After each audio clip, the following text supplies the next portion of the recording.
Welcome to the Carols of Christmas. Each day leading up to Christmas, I talk about a particular Christmas carol, explaining some of the history and background behind the carol, and finally, I will sing a verse of it for you. Some will be familiar, and some probably not, but they all point toward the true reason for the season, our Savior, Jesus Christ.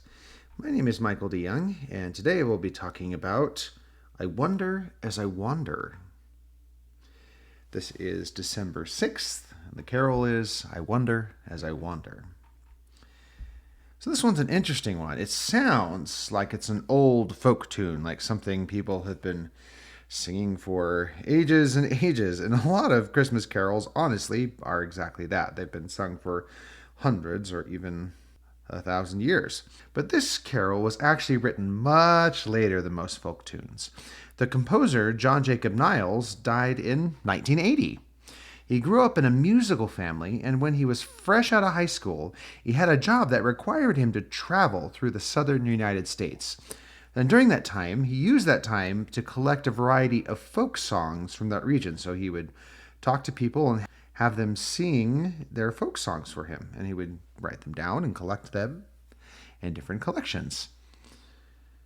He also went on through the Appalachian region later in his life to collect folk songs and published many collections of these songs during his life. So it's a little bit like the Brothers Grimm, who went through the countryside collecting stories and writing them down and sharing them in collections.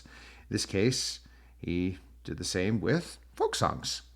So he ran into some trouble because he also published his original songs in his collections. And people assumed that all the songs in the collections were in public domain, when some of them weren't. Some of them were quite modern. So he didn't distinguish very well between the two categories of songs that were in his collections. So really, that's maybe his fault. He describes this particular song, I Wonder as I Wander, as follows. This is one of the ones that he collected. I wonder as I wander grew out of 3 lines of music sung for me by a girl who called herself Annie Morgan.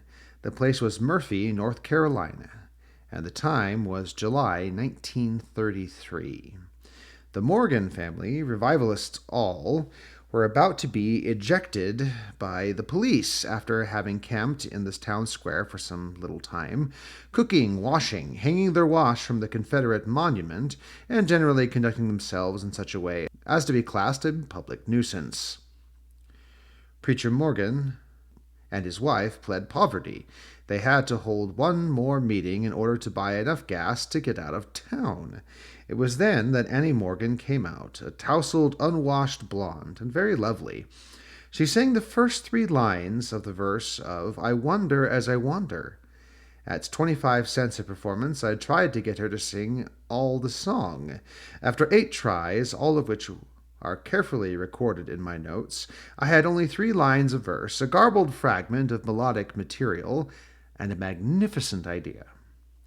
With the writing of additional verses and the development of the original melodic material, I Wonder as I Wander came into being. I sang it for 5 years in my concerts before it caught on. Since then, it has been sung by soloists and choral groups wherever the English language is spoken and sung. So those are the author's own words about this particular carol. And yes, it has been sung all over the place now, but it started as little fragments of a folk song sung by a little girl. And now I'll be singing a verse of I Wonder as I Wander.